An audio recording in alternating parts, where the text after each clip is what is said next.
गोटे नुआ भिडियो समस्त को स्वागत। यह भिडियो आम ओटीईटी एग्जाम 2025 किसी हिस्ट्री क्वेश्चन डिस्कसन करवा। यही भिडियोटी जो टीचर मैंने स्पेशल ओटीईटी देवाई आशायी अच्छा बहुत हेल्पफुल हम। एथिरे किसी आम सिलेक्टिव क्वेश्चन डिस्कसन करवा और तार आंसर कौन हम देखी नवा। तो क्वेश्चन नंबर 1, द्वितीय विश्वयुद्ध पर भारत में गठित मध्यवर्तीकालीन सरकार प्रधानमंत्री किए थिले? द्वितीय विश्वयुद्ध पर घटना जवाहरलाल नेहरू ना लाल बहादुर शास्त्री ना महात्मा गांधी ना इंदिरा गांधी। तो किए थिले यार आंसर हो किए ना जवाहरलाल नेहरू थिले।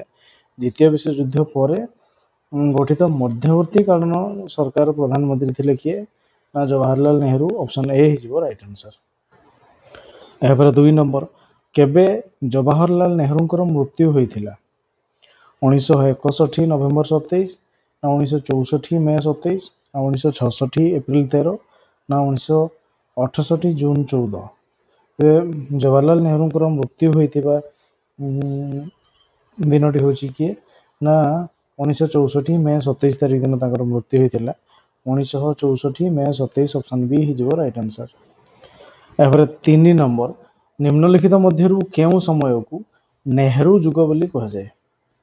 1944 रु 1949 ना 1945 रु 1961 ना 1946 रु 1962 ना 1946 रु 1964।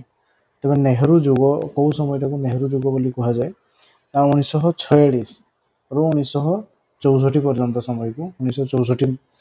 ऑप्शन डी हो राइट आंसर। 1946 रु 1964 सी हूँ नेहरू जुग। Option D right answer. यापर 4 नंबर, केबे भारत में वैज्ञानिक और वैषयिक गवेषणार अग्रगति पाई जातीय परीक्षागार भित्ति प्रस्तर स्थापन करागला? केबे भारत में वैज्ञानिक और वैषयिक गवेषणार अग्रगति पाई जातीय परीक्षागार भित्ति प्रस्तर स्थापन करागला? 1945 मार्च 23 ना 1946 मार्च 23 ना 1947 जनवरी 4 ना 1948 जून 28। तो यार आंसर हो कौन ना 1947 जनवरी 4 तारीख दिन भारत में वैज्ञानिक और वैषयिक गवेषणार अग्रगति पाई जातीय परीक्षागार भित्ति प्रस्तर स्थापन करागला। तेज ऑप्शन सी 1947 जनवरी 4 तारीख हो राइट आंसर। यापर 5 नंबर, जातीय भौतिक परीक्षागार क्यों उद्देश्य स्थापित होता? जातीय भौतिक परीक्षागार कौ उद्देश्य स्थापित होता? वैज्ञानिक और वैषयिक गवेषणार अग्रगति पाई ना कृषि उन्नति पाई ना अर्थनीतिर अग्रगति पाई ना शिल्पर उन्नति पाई? तेज यार आंसर हो कौन ना वैज्ञानिक और वैषयिक गवेषणार अग्रगति पाई। ऑप्शन ए हो राइट आंसर। यापर 6 नंबर, किए वैज्ञानिक और शिल्प गवेषणा परिषद गठन करथिले? जवाहरलाल नेहरू ना लाल बहादुर शास्त्री ना वल्लभ भाई पटेल ना मौलाना अबुल कलाम आजाद। किए वैज्ञानिक और शिल्प गवेषणा परिषद गठन करथिले? तो यार आंसर हो जवाहरलाल नेहरू। ऑप्शन ए हो राइट आंसर। यापर 7 नंबर, भारत में वैषयिक शिक्षार विकास पाई केते जणिया कमिटी गठन करा जायथिला? वैषयिक शिक्षार विकास पाई केते जणिया कमिटी गठन करा जायथिला? 16 ना 18 ना 22 ना 24। तेज वैषयिक शिक्षार विकास पाई ताले कमिटी जो गठन कराइथिला सदस्य संख्या होची केते ना 22 जन थिले। 22 जन। Option C right answer. यापर 8 नंबर, भारतर प्रथम वैषयिक शिक्षानुष्ठान क्यों स्थापित होता? रुड़की ना खड़गपुर ना चेन्नई ना कानपुर। ताले प्रथम वैषयिक शिक्षानुष्ठान कौटी स्थापित होता? तार आंसर हो कौन ना खड़गपुर ठारे। ऑप्शन बी खड़गपुर हो राइट आंसर। प्रथम वैषयिक शिक्षानुष्ठान खड़गपुर ठारे स्थापित होता। Option B right answer. यापर 9 नंबर, केबे खड़गपुर ठारे वैषयिक शिक्षानुष्ठान शुभारंभ होता? 1946 मार्च 13 ना 1947 अगस्त 15 ना 1948 जून 24 ना 1951 अगस्त 18। तो केबे खड़गपुर ठारे वैषयिक शिक्षानुष्ठान शुभारंभ होता? तार आंसर हो कौन ना 1951 अगस्त 18। 1951 अगस्त 18 तारीख दिन यह शुभारंभ होता। Option D right answer. यापर 10 नंबर, किए खड़गपुर ठारे प्रथम वैषयिक शिक्षानुष्ठान शुभारंभ करथिले? ଲାଲ ବାହାଦୁର ଶାସ୍ତ୍ରୀ ନା ଜବାହରଲାଲ ନେହେରୁ ନା ମୌଲାନା ଅବୁଲ କଲାମ ଆଜାଦ ନା ଗୋବିନ୍ଦ ବଲ୍ଲଭ ପନ୍ତ। ତାହେଲେ କିଏ ଖଡ଼ଗପୁରରେ ପ୍ରଥମ ବୈଷୟିକ ଶିକ୍ଷାନୁଷ୍ଠାନର ଶୁଭାରମ୍ଭ କରିଥିଲେ? ଏହାର ଆନ୍ସର ହେଇଯିବ କିଏ ନା ମୌଲାନା ଅବୁଲ କଲାମ ଆଜାଦ। କିଏ? ମୌଲାନା ଅବୁଲ କଲାମ ଆଜାଦ। ଅପସନ୍ ସି ହେଇଯିବ ରାଇଟ୍ ଆନ୍ସର। ଏହାପରେ 11 ନମ୍ବର, ଆମ ରାଜ୍ୟର କେଉଁଠାରେ ଏକ ଭାରତୀୟ ବୈଷୟିକ ଶିକ୍ଷାନୁଷ୍ଠାନ ସ୍ଥାପନ କରାଯାଇଛି? କଟକ ନା ସମ୍ବଲପୁର ନା ବ୍ରହ୍ମପୁର ନା ଭୁବନେଶ୍ୱର। ତାହେଲେ କେଉଁଠି ତାହା ସ୍ଥାପନ କରାଯାଇଛି? ଏହାର ଆନ୍ସର ହେଇଯିବ କେଉଁଠି ନା ଭୁବନେଶ୍ୱରରେ। ଭୁବନେଶ୍ୱରରେ ଏକ ଭାରତୀୟ ବୈଷୟିକ ଶିକ୍ଷାନୁଷ୍ଠାନ ସ୍ଥାପନ କରାଯାଇଛି। ଅପସନ୍ ଡି ଭୁବନେଶ୍ୱର ହେଇଯିବ ରାଇଟ୍ ଆନ୍ସର। ଏହାପରେ 12, କେବେ କେନ୍ଦ୍ର ସରକାରଙ୍କ ଅଧୀନରେ ବିଜ୍ଞାନ ଓ ବୈଷୟିକ ମନ୍ତ୍ରଣାଳୟ ନାମକ ବିଭାଗ ସୃଷ୍ଟି କରାଗଲା? ତାହେଲେ କେବେ କେନ୍ଦ୍ର ସରକାରଙ୍କ ଅଧୀନରେ ବିଜ୍ଞାନ ଓ ବୈଷୟିକ ମନ୍ତ୍ରଣାଳୟ ନାମକ ବିଭାଗ ସୃଷ୍ଟି କରାଗଲା? 1968 ନା 1970 ନା 1971 ନା 1974। ତେବେ ଏହାର ଆନ୍ସର ହେଇଯିବ କ'ଣ? 1971ରେ 1971 ମସିହାରେ କେନ୍ଦ୍ର ସରକାରଙ୍କ ଅଧୀନରେ ବିଜ୍ଞାନ ଏବଂ ବୈଷୟିକ ମନ୍ତ୍ରଣାଳୟ ନାମକ ବିଭାଗ ସୃଷ୍ଟି କରାଗଲା। ଅପସନ୍ ସି 1971 ହେଇଯିବ ରାଇଟ୍ ଆନ୍ସର। ଏହାପରେ 13, କେବେ ଭାରତୀୟ ଇସ୍ପାତ ପ୍ରାଧିକରଣ ଲିମିଟେଡ ସୃଷ୍ଟି କରାଗଲା? ଭାରତୀୟ ଇସ୍ପାତ ପ୍ରାଧିକରଣ ଲିମିଟେଡ ସୃଷ୍ଟି କରାଗଲା 1973, 1977 ନା 1979 ନା 1981। ଏହାର ଆନ୍ସର ହେଇଯିବ କ'ଣ? 1973 ମସିହାରେ କରାଗଲା। ଅପସନ୍ ଏ 1973 ହେଇଯିବ ରାଇଟ୍ ଆନ୍ସର। ଏହାପରେ 14 ନମ୍ବର, କେବେ ଭାରତ ସରକାର ପରମାଣୁ ଶକ୍ତି ଆୟୋଗ ଗଠନ କରିଥିଲେ? 1947 ମେ ନା 1948 ଅଗଷ୍ଟ ନା 1949 ଜାନୁଆରୀ ନା 1950 ଜାନୁଆରୀ। କେବେ ଭାରତ ସରକାର ପରମାଣୁ ଶକ୍ତି ଆୟୋଗ ଗଠନ କରିଥିଲେ? ଏହାର ଆନ୍ସର ହେଇଯିବ କ'ଣ? ନା 1948 ଅଗଷ୍ଟରେ 1948 ଅଗଷ୍ଟରେ ଭାରତ ସରକାର ପରମାଣୁ ଶକ୍ତି ଆୟୋଗ ଗଠନ କରିଥିଲେ। 1948 August. Option B right answer. ଏହାପରେ 15, କେବେ ଆମ ଦେଶରେ ସ୍ୱତନ୍ତ୍ର ପରମାଣୁ ଶକ୍ତି ବିଭାଗ ଖୋଲାଗଲା? 1947 ନା 1949 ନା 1954 ନା 1961। ସ୍ୱତନ୍ତ୍ର ପରମାଣୁ ଶକ୍ତି ବିଭାଗ ଖୋଲାଗଲା କୁହାଯାଇଛି। ଏହାର ଆନ୍ସର ହେଇଯିବ କ'ଣ? ନା 1954 ମସିହାରେ। 1954। ଅପସନ୍ ସି 1954 ହେଇଯିବ ରାଇଟ୍ ଆନ୍ସର। 16 ନମ୍ବର, ଭାରତର ପ୍ରଥମ ଆଣବିକ ରିଆକ୍ଟର କେଉଁଠାରେ ପ୍ରତିଷ୍ଠା କରାଗଲା? ବମ୍ବେ ନା ଟ୍ରମ୍ବେ ନା କୋଲକାତା ନା ଚେନ୍ନାଇ। ତେବେ ଏହାର ଆନ୍ସର ହେଇଯିବ କ'ଣ? ନା ଟ୍ରମ୍ବେ। ଭାରତର ପ୍ରଥମ ଆଣବିକ ରିଆକ୍ଟର ଟ୍ରମ୍ବେ ଠାରେ ଖୋଲା ହେଇଥିଲା। ଟ୍ରମ୍ବେ। ଅପସନ୍ ବି ଟ୍ରମ୍ବେ ହେଇଯିବ ରାଇଟ୍ ଆନ୍ସର। ଏହାପରେ 17 ନମ୍ବର, କେବେ ଭାବା ଆଣବିକ ଗବେଷଣା କେନ୍ଦ୍ର ପ୍ରତିଷ୍ଠା ହେଲା? 1956 ନା 1960 ନା 1961 ନା 1962। ଭାବା ଆଣବିକ ଗବେଷଣା କେନ୍ଦ୍ର କେବେ ପ୍ରତିଷ୍ଠା କରାଗଲା? ଏହାର ଆନ୍ସର ହେଇଯିବ 1956 ମସିହାରେ। 1956। Option A right answer. ଏହାପରେ 18 ନମ୍ବର, କେବେ ଇନ୍ଦୋର ଠାରେ ଭାରତ ବୈଷୟିକ ଜ୍ଞାନ କେନ୍ଦ୍ର ପ୍ରତିଷ୍ଠା ହେଲା? ଇନ୍ଦୋର ଠାରେ ଭାରତ ବୈଷୟିକ ଜ୍ଞାନ କେନ୍ଦ୍ର ପ୍ରତିଷ୍ଠା ହେଲା 1962 ନା 1976 ନା 1981 ନା 1984। ତେବେ ଏହାର ଆନ୍ସର ହେଇଯିବ 1984। Option D right answer. ଏହାପରେ 19 ନମ୍ବର, କେବେ ଭାରତ ପ୍ରଥମେ ପରମାଣୁ ବୋମା ବିସ୍ଫୋରଣ ପରୀକ୍ଷା କରିଥିଲା? 1971 ମାର୍ଚ୍ଚ 13 ନା 1974 ମେ 18 ନା 1980 ଜୁନ 23 ନା 1989 ମେ 21। ତେବେ କେବେ ଭାରତ ପ୍ରଥମେ ପରମାଣୁ ବୋମା ବିସ୍ଫୋରଣ କରିଥିଲା? ରାଜସ୍ଥାନ ମରୁଭୂମିରେ। ତେବେ ଏହା କେବେ ଥିଲା? ନା ଗରମ ଦିନ ଚାଲିଥିଲା। ଗରମ ଦିନ ମାନେ ମେ ମାସ। ଜୁନ ମାସରେ ବର୍ଷା ହେଇଯିବ, ଗରମ ଦିନ ଥିଲା। ତେଣୁ ଏହାର ଆନ୍ସର ହେଇଯିବ କ'ଣ? ନା 1974 May 18। 1974 May 18। 1974 May 18। Option B right answer. ଏହାପରେ 20, ଭାରତ ତାର ପ୍ରଥମ ପରମାଣୁ ବୋମା ପରୀକ୍ଷା କେଉଁଠାରେ କରିଥିଲା? ଚାନ୍ଦିପୁର ନା କୋଚି ନା ପୋଖରାନ ନା ଟ୍ରମ୍ବେ। ତେବେ ଏହାର ଆନ୍ସର ହେଇଯିବ କ'ଣ? ପୋଖରାନ ଠାରେ କରିଥିଲା। ପୋଖରାନ, ରାଜସ୍ଥାନର Pokhran. Option C right answer. ଏହାପରେ 21 ନମ୍ବର, କେବେ ଭାରତ ଦ୍ୱିତୀୟ ଥର ପାଇଁ ପରମାଣୁ ବୋମା ପରୀକ୍ଷଣ କରିଥିଲା?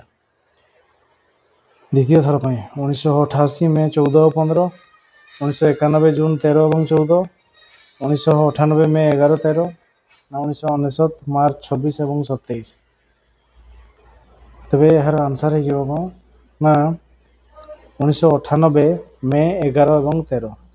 1998 ସେଇ ମେ ମାସରେ 11 ଏବଂ 13 option C right answer. Ever 22 ଭାରତୀୟ ସୈନ୍ୟବାହିନୀର ଦୁର୍ବଳତା କେଉଁ କାରଣରୁ ପ୍ରକାଶ ପାଇଲା? 1962 ଭାରତୀୟ ଚୀନ ଯୁଦ୍ଧରୁ, ନା 1965 ଭାରତ ପାକିସ୍ତାନ ଯୁଦ୍ଧରୁ, ନା 1991 ଭାରତ ପାକିସ୍ତାନ ଯୁଦ୍ଧରୁ, ନା 1999 କାର୍ଗିଲ ଯୁଦ୍ଧରୁ? ତେବେ ଭାରତ ସୈନ୍ୟବାହିନୀର ଦୁର୍ବଳତା କେଉଁ ଘଟଣାରୁ ପ୍ରକାଶ ପାଇଲା ବୋଲି କୁହାଯାଏ? ଦୁର୍ବଳତା। ତେବେ 1962 ଭାରତ ଚୀନ ଯୁଦ୍ଧରୁ, 1962 ଭାରତ ଚୀନ ଯୁଦ୍ଧରୁ ଅପସନ୍ ଏ ରାଇଟ୍ ଆନ୍ସର। 23 କେବେ ଆମ ଦେଶର ପ୍ରତିରକ୍ଷା ଗବେଷଣା ଓ ଉନ୍ନୟନ ସଂଗଠନ ଗଠିତ ହେଲା? 1947 ନା 1951 ନା 1958 ନା 1962? କେବେ ଆମ ଦେଶର ପ୍ରତିରକ୍ଷା ଗବେଷଣା ଉନ୍ନୟନ ସଂଗଠନ ଗଠିତ ହେଲା? ତ ଏହାର ଆନ୍ସର ହେଇଯିବ କ'ଣ ନା 1958 ଅପସନ୍ ସି ରାଇଟ୍ ଆନ୍ସର। ଏପରେ 24 କେବେ ଆମ ଦେଶରେ ଏକୀଭୂତ ନିୟନ୍ତ୍ରିତ କ୍ଷେପଣାସ୍ତ୍ର କାର୍ଯ୍ୟକ୍ରମ ଆରମ୍ଭ ହେଲା? ଏକୀଭୂତ ନିୟନ୍ତ୍ରିତ କ୍ଷେପଣାସ୍ତ୍ର 1978 ନା 1983 ନା 1988 ନା 1992? ତେବେ ଏହାର ଆନ୍ସର ହେଇଯିବ କ'ଣ ନା 1983 ମସିହାରେ ଅପସନ୍ ବି ରାଇଟ୍ ଆନ୍ସର। ଏହାପରେ 25 ନିମ୍ନଲିଖିତ ମଧ୍ୟରୁ କେଉଁଟି ଏକ କ୍ଷେପଣାସ୍ତ୍ର ନୁହେଁ ବୋଲି କୁହାଯାଇଛି? କେଉଁଟି ଗୋଟେ କ୍ଷେପଣାସ୍ତ୍ର ନୁହେଁ? ଧନୁଷ, ନା ଆକାଶ, ନା ନାଗ, ନା ଧ୍ରୁବ? ତେବେ ଏହାର ଆନ୍ସର ହେଇଯିବ କ'ଣ ନା ଧନୁଷ, ଆକାଶ, ନାଗ ଏଗୁଡ଼ା ସବୁ ଗୋଟେ ଗୋଟେ ନାଁ କ୍ଷେପଣାସ୍ତ୍ର, କିନ୍ତୁ ଧ୍ରୁବ ନୁହଁ, ତେଣୁ ଅପସନ୍ ବି ହେଇଯିବ ରାଇଟ୍ ଆନ୍ସର। ଏପରେ 26 ନିମ୍ନଲିଖିତ ମଧ୍ୟରୁ କେଉଁଟି ଏକ କ୍ଷେପଣାସ୍ତ୍ର ପରୀକ୍ଷଣ କେନ୍ଦ୍ର? ଧାମରା, ନା ପାରାଦୀପ, ନା ଚାନ୍ଦିପୁର, ନା ଚାରିବାଟିଆ? ତେବେ ଏଗୁଡ଼ା ଓଡ଼ିଶାର ନାଁ, ସେ ଭିତରୁ କେଉଁଟା ଆମର କ୍ଷେପଣାସ୍ତ୍ର ଘାଟି, କ୍ଷେପଣାସ୍ତ୍ର ପରୀକ୍ଷଣ କେନ୍ଦ୍ର କୁହାଯାଏ? ତ ସେ ଭିତରେ ଆମର ଚାନ୍ଦିପୁରଟା ହେଉଛି ଆମର କ୍ଷେପଣାସ୍ତ୍ର ପରୀକ୍ଷଣ କେନ୍ଦ୍ର, ଅପସନ୍ ସି ଚାନ୍ଦିପୁର ହେଇଯିବ ରାଇଟ୍ ଆନ୍ସର। ଏହାପରେ 27 କେବେ ଭାରତ ମହାକାଶ କାର୍ଯ୍ୟକ୍ରମ ଆରମ୍ଭ କଲା? ମହାକାଶ କାର୍ଯ୍ୟକ୍ରମ 1962 ନା 1969 ନା 1972 ନା 1978? ମହାକାଶ କାର୍ଯ୍ୟକ୍ରମ କେବେ ଆରମ୍ଭ ହୋଇଛି? ଏହାର ଆନ୍ସର ହେଇଯିବ କେବେ 1962 ମସିହାରେ ଷ୍ଟାର୍ଟ ହେଲା। 62 ଅପସନ୍ ଏ ହେଇଯିବ ରାଇଟ୍ ଆନ୍ସର। ଏହାପରେ 28 ନମ୍ବର କେଉଁ ମସିହାରେ ଭାରତୀୟ ମହାକାଶ ଗବେଷଣା ସଂଗଠନ ପ୍ରତିଷ୍ଠା କରାଗଲା? ଭାରତୀୟ ମହାକାଶ ଗବେଷଣା ସଂଗଠନ କେବେ ହେଲା? 1963 ନା 1969 ନା 1971 ନା 1979? ତେବେ ଏହାର ଆନ୍ସର ହେଇଯିବ କ'ଣ ନା 1969 ଖ୍ରୀଷ୍ଟାବ୍ଦରେ ମହାକାଶ ଗବେଷଣା ସଂଗଠନ ପ୍ରତିଷ୍ଠା କରାଗଲା। 1959 ଅପସନ୍ ବି ରାଇଟ୍ ଆନ୍ସର। ଏହାପରେ 29 କେଉଁ ମସିହାରେ ମହାକାଶ ଆୟୋଗ ପ୍ରତିଷ୍ଠା କରାଗଲା? 1958 ନା 1963 ନା 1969 ନା 1972? ମହାକାଶ ଆୟୋଗ କେବେ ଗଠନ କରାଗଲା? ତାର ଆନ୍ସର ହେଇଯିବ 1972 ଅପସନ୍ ଡି ରାଇଟ୍ ଆନ୍ସର। 1972ରେ ମହାକାଶ ଆୟୋଗ ଗଠନ କରାଗଲା। ଏପରେ 30 କେବେ ଥିରୁବନନ୍ତପୁରମ୍ ଠାରେ ଏକ ରକେଟ ଉତ୍କ୍ଷେପଣ କେନ୍ଦ୍ର ପ୍ରତିଷ୍ଠା କରାଯାଇଥିଲା? ଥିରୁବନନ୍ତପୁର 1959 ନା 1961 ନା 1963 ନା 1965? ଥିରୁବନନ୍ତପୁରମ୍ ଠାରେ ରକେଟ ଉତ୍କ୍ଷେପଣ କେନ୍ଦ୍ର ପ୍ରତିଷ୍ଠା କରାଯାଇଥିଲା। ତ ସେଟା କେବେ କରାଯାଇଥିଲା? ଏହାର ଆନ୍ସର ହେଇଯିବ କେବେ 1963 ମସିହାରେ। 1963 ଅପସନ୍ ସି ରାଇଟ୍ ଆନ୍ସର। ଏହାପରେ 31 ନିମ୍ନଲିଖିତ ମଧ୍ୟରୁ କେଉଁଠାରେ ଥିବା ବିସୁବିୟ ରକେଟ ଉତ୍କ୍ଷେପଣ କେନ୍ଦ୍ର ଅବସ୍ଥିତ? ବିସୁବିୟ ରକେଟ ଉତ୍କ୍ଷେପଣ କେନ୍ଦ୍ର ଅବସ୍ଥିତ କୋଚି, ଚେନ୍ନାଇ, ନା ପୋରବନ୍ଦର, ନା ଥିରୁବନନ୍ତପୁରମ୍? ତେବେ ଏହାର ଆନ୍ସର ହେଇଯିବ କ'ଣ ନା ଥିରୁବନନ୍ତପୁରମ୍ରେ ଯେଉଁ ଅଛି ରକେଟ ଉତ୍କ୍ଷେପଣ କେନ୍ଦ୍ର ହେଲା, ତାର ନାଁ ହେଉଛି ଥୁମ୍ବା।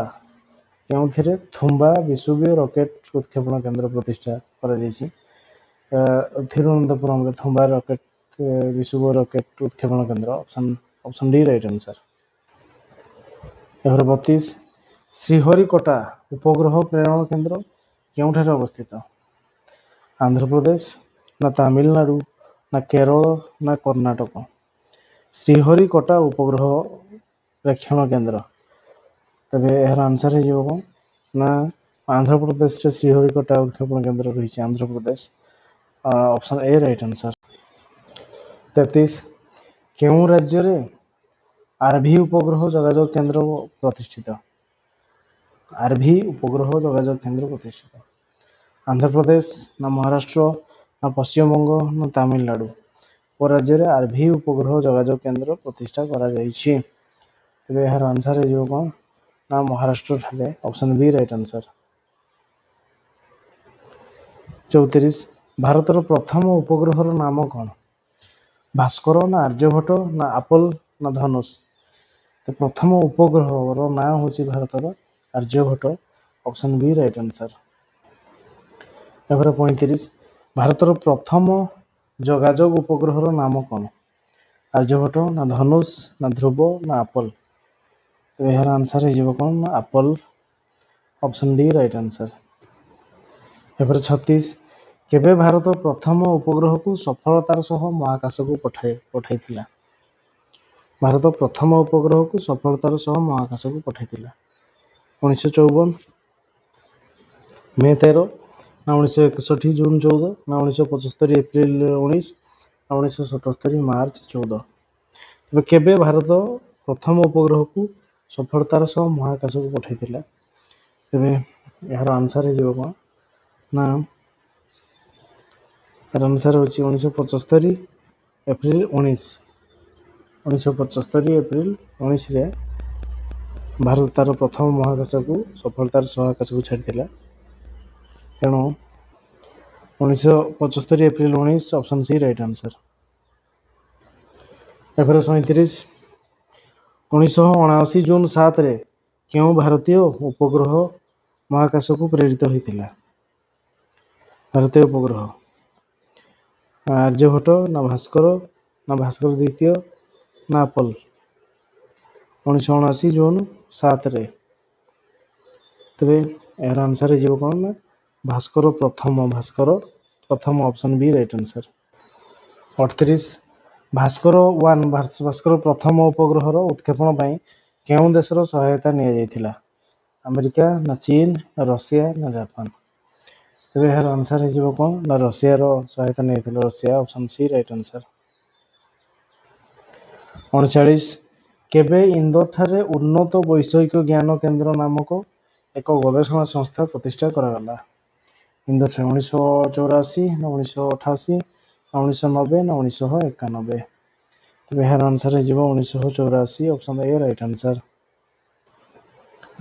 ଏପରେ 40 ଅଗ୍ନି କ୍ଷେପଣାସ୍ତ୍ରକୁ କେଉଁଠାରୁ ପରୀକ୍ଷା କରାଯାଇଥିଲା? ଶ୍ରୀହରିକୋଟା ନା କୋଚି ନା ବିଶାଖାପାଟଣା ନା ଚାନ୍ଦିପୁର? ତେବେ ଅଗ୍ନି କ୍ଷେପଣାସ୍ତ୍ରକୁ କେଉଁଠାରୁ ପରୀକ୍ଷା କରାଯାଇଥିଲା? ତ ଏହାର ଆନ୍ସର ହେଇଯିବ କ'ଣ ନା ଚାନ୍ଦିପୁର ଠାରୁ। Option D right answer. ଓଡ଼ିଶାର ଚାନ୍ଦିପୁର ଠାରୁ ପରୀକ୍ଷା କରାଯାଇଥିଲା। Option D right answer. 41 କିଏ ପରମାଣୁର ଶକ୍ତି ଆୟୋଗର ପ୍ରଥମ ଅଧ୍ୟକ୍ଷ ଥିଲେ? ଜବାହରଲାଲ ନେହେରୁ ନା ହୋମି ଜାହାଙ୍ଗୀର ଭାବା ନା ଅବଦୁଲ କାଲାମ ନା ବିକ୍ରମ ସାରାଭାଇ? ତେବେ ପରମାଣୁ ଶକ୍ତି ଆୟୋଗର ପ୍ରଥମ ଅଧ୍ୟକ୍ଷ କିଏ ଥିଲେ କୁହାଯାଇଛି? ତ ଏହାର ଆନ୍ସର ହେଇଯିବ କିଏ ନା Homi Jahangir Bhabha. Option B right answer. ଏହାପରେ 42 ନିମ୍ନଲିଖିତ ମଧ୍ୟରୁ କେଉଁଟି ଏକ ଆଣବିକ ରିଆକ୍ଟର ନୁହେଁ? ଧ୍ରୁବ ନା ଆକାଶ ନା ଅପ୍ସରା ନା କାମିନୀ? ତେବେ କେଉଁଟା ଆଣବିକ ରିଆକ୍ଟର ନୁହେଁ ବୋଲି କୁହାଯାଇଛି? ଆକାଶ। ଅପସନ୍ ବି ଆକାଶ। ନାଗ ଏଗୁଡ଼ା ସବୁ ଆମର କ୍ଷେପଣାସ୍ତ୍ର।